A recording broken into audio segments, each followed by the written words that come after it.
Quick story time about year one of when I came home just after doing 17 years in prison. And man, how I almost ended up going back to prison for an extremely long period of time, probably forever, or could have quite possibly ended up in a box. I like telling this story because, man, we don't know.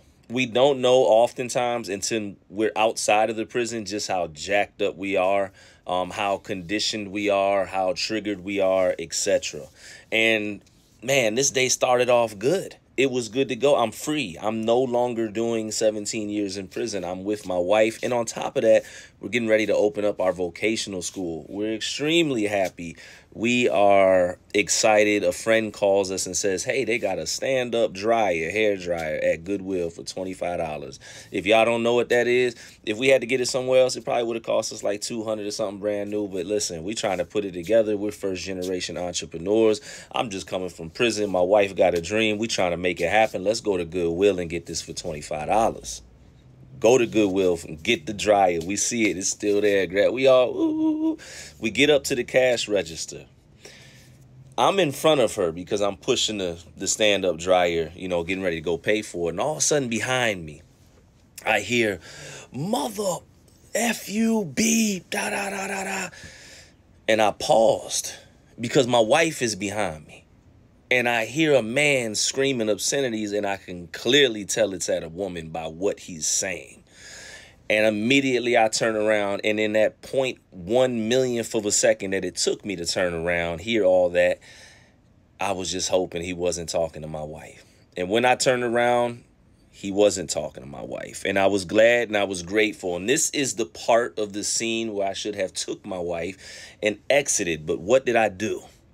I'm the guy that just came home from prison and, hey, man, I don't want you to go to prison. I don't want you to go to jail. Whatever it is, man, it's all good. And that's literally what I said to him. I said in so many words, I said, bro, just chill before they lock you up, man. Whatever it is, it probably ain't that deep. Oh, Lord, why did I say that to him?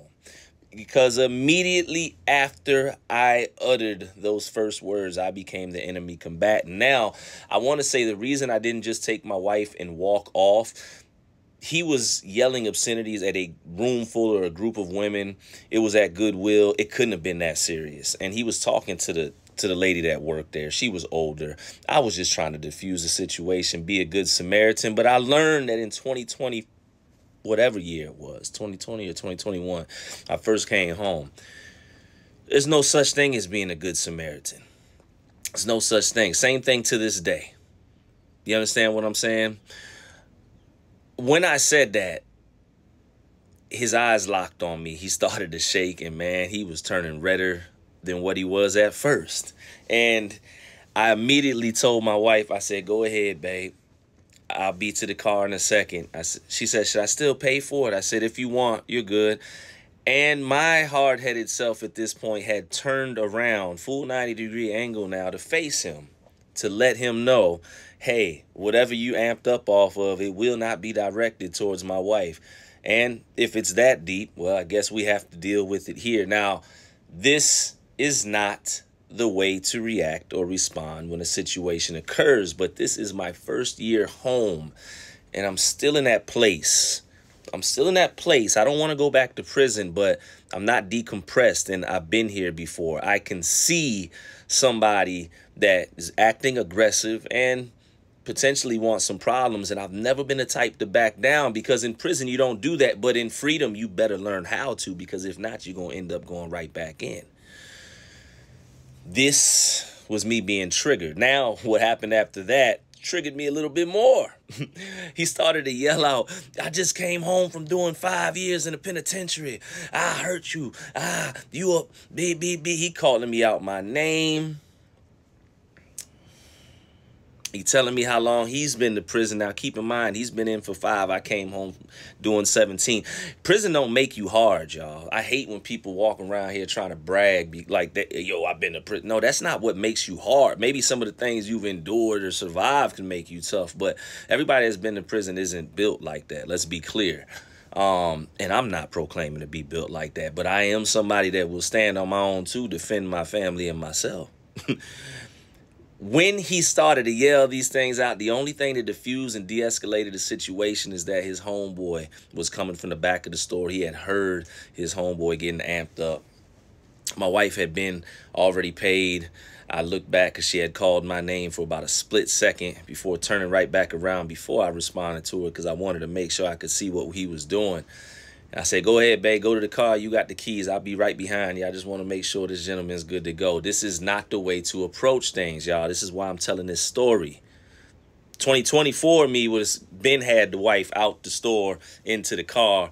We down the road. But I don't know. And I'm allowing myself to be put in a situation where I'm triggered.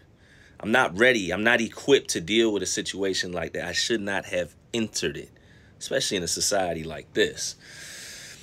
Homeboy came over, started diffusing the situation. Dude was still shaking, whatever.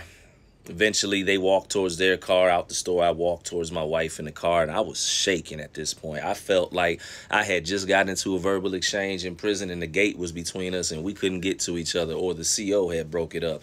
I was back in that place, and this is not good. But again, this is 3-4 years ago.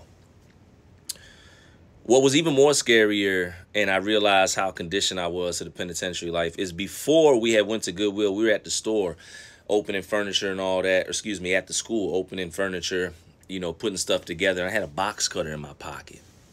And when I finally went and sat down in the car with my wife, I had realized that I was gripping the box cutter tight. And the way I was gripping it, it was as if I was back in prison gripping shank or stick, speed, whatever you want to call it. And that moment is one of the first moments I realized just how jacked up I was. Luckily, I got through it, but Lord knows it could have went so many different ways, right? I could have went to prison again. I could have ended up in a box. Who knows what dude would have been capable of. I'm not King Kong.